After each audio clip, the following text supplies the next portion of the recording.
America के 26वें राष्ट्रपति, और अमेरिका के 26वें राष्ट्रपति ने एक बात कही और वही बात मैं एज इट इज आपके सामने रखने जा रहा हूं। उन्होंने कहा कि आप अपने आप पर विश्वास करो।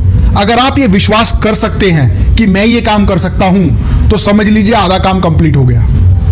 अगर आपको इस बात पर विश्वास है कि मैं ये काम कर सकता हूं तो इसका मतलब 50% काम कंप्लीट हो गया। अब तो केवल जरूरत है आपको आगे बढ़ने की। ध्यान से पढ़िएगा कि विश्वास करो कि आप ये कर सकते हैं तो आपका आधा काम हो जाएगा। इसीलिए आपको ये विश्वास रखना होगा कि yes I can do this, हाँ मैं ये काम कर सकता हूं। हमारे देश में एक बहुत बड़े प्रेरक हुए, स्वामी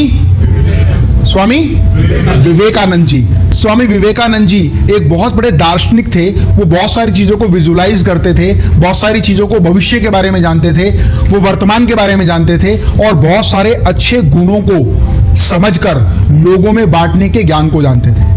मतलब उनको ये पता था कि ज्ञान क्या चीज है। आपको पता है कि स्वामी विवेकानंद जी भी बचपन से ज्ञान की प्राप्ति के लिए निकल गए थे, जैसे गौतम बुद्ध जी निकले थे।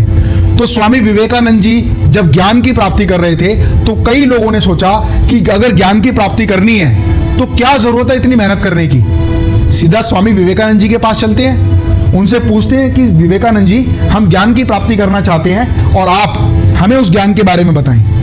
क्योंकि सबसे आसान होता है कि जो व्यक्ति जो चीज अचीव कर सकता है या कर चुका है सीधा उससे आके कम्युनिकेट कर लो। मतलब अगर सक्सेस होना है तो सक्सेसफुल पीपल के साथ चले जाना शुरू कर दो।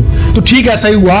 एक व्यक्ति स्वामी विवेकानंद जी के पास आया और उसने कहा कि विवेकानंद जी मैं ज्ञान के माध्यम से सफलता की खोज करना चाहता हूं, मैं ज्ञान प्राप्त करना चाहता हूं, सफल होना चाहता हूं। तो स्वामी जी ने कहा कि भाई मैं तो बचपन से यही काम कर रहा हूं और मुझे ऐसा लगता है कि शायद अभी भी पूरा ज्ञान मुझे प्राप्त नहीं हुआ और मैं अभी भी प्रैक्टिस कर रहा हूं। तो उस व्यक्ति ने कहा कि गुरुजी जितना ज्ञान मिल गया उतना ही दे दो, मैं तो उससे ही सफल हो जाऊंगा। क्योंकि आप तो विश्वव्यापी हैं, आप तो पूरे विश्व में घूम रहे हैं, भ्रमण कर रहे हैं, ज्यादा सफल हैं, तो मैं तो इतना ही सफल हो जाऊंगा तो भी मेरा काम बन जाएगा। तो गुरुजी ने कहा अच्छा चलो मेरे साथ। तो गुरुजी टहलते टहलते टहलते अपने साथ ले गए और झील के किनारे उस व्यक्ति को ले गए।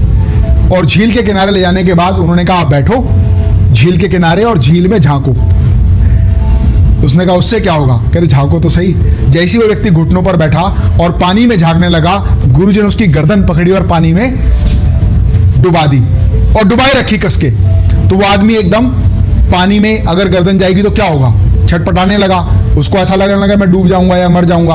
और उस समय वो छटपटाने लगा। गुरुजी ने देखा अब ये बहुत ज्यादा छटपटा रहा है तो उसकी गर्दन पकड़ के बाहर निकाला। तो वो व्यक्ति गुस्से में आया कि मैंने आपसे ज्ञान की प्राप्ति के बारे में बात की, मैंने आपसे सफलता के बारे में बात की और आपने मुझे पानी में डुबो दिया। अगर थोड़ी देर भी प्लस माइनस हो जाता तो मैं तो मर जाता, मेरे प्राण निकल जाते। आपने ऐसा क्यों किया?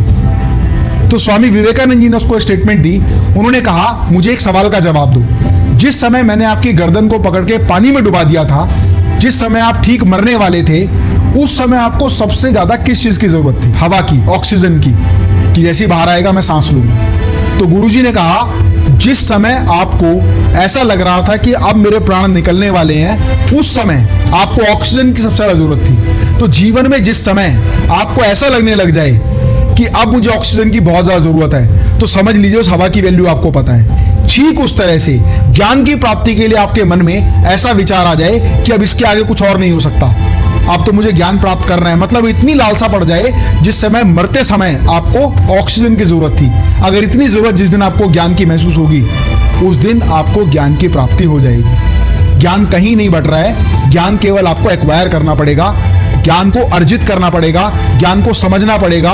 ज्ञान को समझने के बाद जब आप उस पर निरंतर काम करेंगे तभी आपको सफलता मिलने वाली है। इसका मतलब क्लासेस में हम कितना भी बता दें, कितना भी समझा दें, कितना भी कोऑर्डिनेट कर दें, कितना भी आपको ट्रांसफर कर दें डेटा, जब तक आपकी वो चाहत ऑक्सीजन के उस लम्हे के बराबर नहीं होगी जो पानी में डूबते आदमी को होती है, जब तक आप अपनी लाइफ में उन चीजों को इंप्लीमेंट नहीं कर पाएंगे। और जब तक प्रैक्टिकली आप किसी चीज को इंप्लीमेंट नहीं कर पाएंगे, तब तक आप दूसरे व्यक्ति को भी किसी भी चीज को लेकर कन्विंस नहीं कर पाएंगे। कहने का मतलब वो व्यक्ति पानी में जो डूब रहा है उसको जितनी ऑक्सीजन की जरूरत है, अगर आपको उसका एहसास हो जाए कि इस व्यक्ति को कितनी ऑक्सीजन चाहिए, और वो फीलिंग आपके अंदर भी हो कि अगर मैं डूब रहा होता तो मुझे भी इतनी ऑक्सीजन चाहिए होती, तो आपको पता लगेगा कि उसका और आपका लेवल समान है। तब जब आप उसको सॉल्यूशन देंगे तो वो व्यक्ति आपकी बात पर वैसे ही विश्वास करेगा जैसा जवाब वो आपसे सुनना चाहता है। इसका मतलब सबसे इंपॉर्टेंट है कि आपके मन में ऐसी चाहत होनी चाहिए कि मुझे इस लेवल पर ज्ञान का अर्जन करना है, इस लेवल पर उस योग्यता को हासिल करना है जहां मैं लोगों को कम्युनिकेट कर पाऊं, मैं लोगों को समझा पाऊं, मैं लोगों को कन्विंस कर पाऊं और मैं लोगों को अपने द्वारा बताए गए पद चिन्हों पर चलने के लिए तैयार कर पाऊं।